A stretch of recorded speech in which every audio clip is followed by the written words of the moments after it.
नमस्कार, मी Sunita बुरकुल cooking with Sunita बुरकुल मध्ये तुम्हा सर्वांचं खूप खूप स्वागत आहे।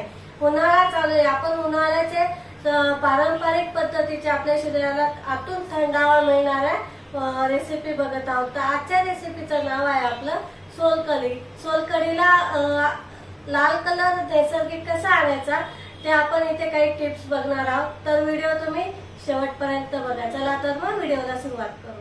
इथे मी 1 वाटी ओल्या नारळाचा चव घेतलेला आहे। इथे 10 ते 12 कोकम गरम पाण्यात भिजत घातलेले आहेत मी। सेंधव मीठ आहे, आपलं रेग्युलर वापरायचं मीठ आहे। थोडंसं बीट घेतलेलं आहे नॅचरल कलर आणण्यासाठी।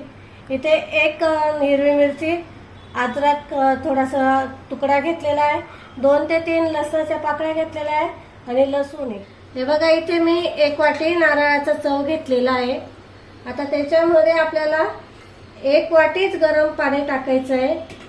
गरम पाणी याच्यासाठी की ते सॉफ्ट होतं मस्त। गरम पाण्याने त्याला तेलकटपणा छान येतो आणि मस्त सॉफ्ट होतं, म्हणून गरम पाणी वापरायचं। हे आता 10 मिनिटं आपण असंच ठेवू, 5 ते 10 मिनिटं। एक बाउल घ्यायचा, त्याच्यात चाळणी ठेवायची आणि एक सुती कपडा ठेवायचा। त्याच्यावर आपण हा जो पहिला बॅच दळून घेतलेला आहे तो टाकून घ्यायचा। थोडं घट्ट येतं हे दही, हे दूध पहिलं, नंतर मग आपण थोडं आणखीन पाणी टाकून असंच करून घ्यायचं प्रोसेस। हे बघा, असं काढून घ्यायचं। तुम्ही ही प्रोसेस 2 ते 3 वेळा करू शकता।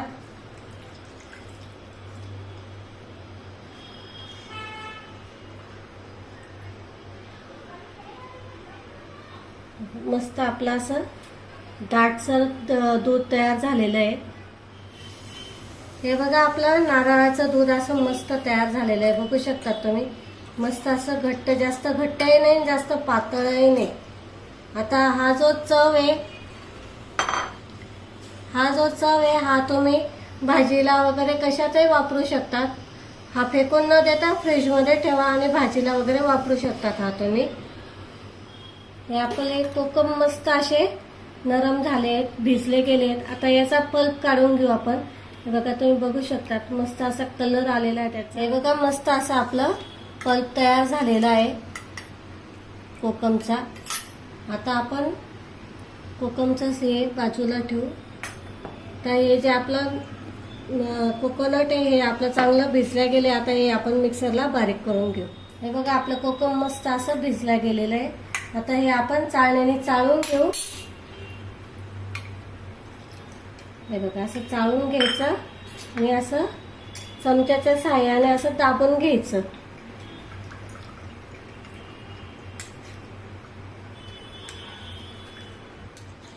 इथे मी 1 तुकडा आल्याचा घेतलेला आहे, 1 मिरची घेतलेली हिरवी आणि 2 ते 3 लसणाच्या पाकळ्या घेतलेल्या आहे।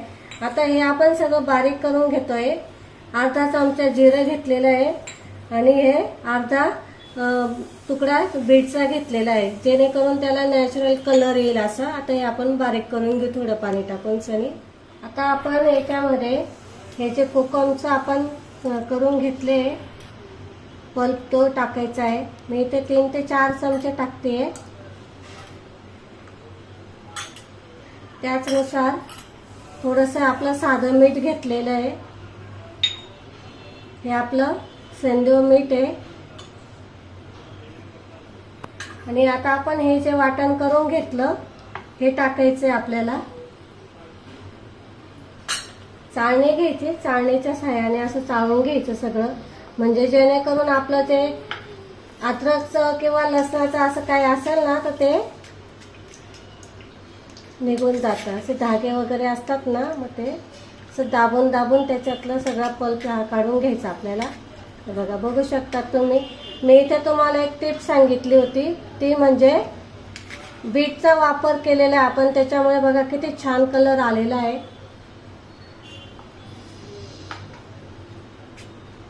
बघा, आपला हा पल्प काढून झालेला आहे। आता हे साईडला ठेवून देऊ। हे बघा, मस्त असा नॅचरल कलर आलेला आहे याचा।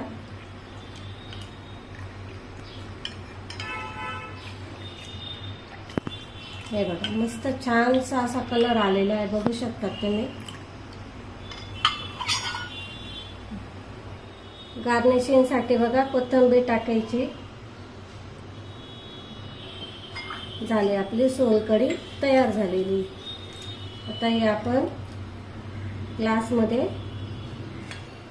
काढून घेऊ आणि हे आपण आता थंड करायला ठेवू फ्रीजमध्ये.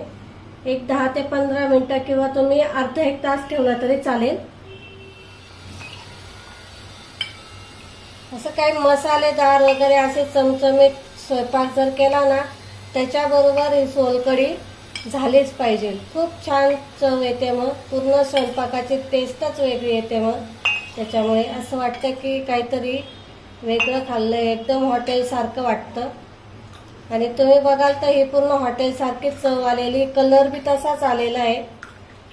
खूप छान टेस्ट येते. आणि मेन म्हणजे उन्हाळ्यामध्ये आपल्या शरीराला आतून थंडावा देणारा पदार्थ आहे हा. आपला पारंपरिक पदार्थ आहे, नक्की करून बघा. बघा आपली इथे सोलकढीची रेसिपी बनवून झालेली आहे. मी इथे तुम्हाला काही टिप्स सांगितल्या आहेत, तर तुम्ही व्हिडिओ शेवटपर्यंत बघा आणि अशा थंडगार पदार्थांचा स्वाद घ्या. तर आपण लवकर माझ्या चॅनल जर तुम्हाला आवडले असतील तर लाईक करा, शेअर करा आणि जास्तीत जास्त सबस्क्राईब करायला विसरू नका. आपण लवकरच भेटू पुढच्या रेसिपीला. तोपर्यंत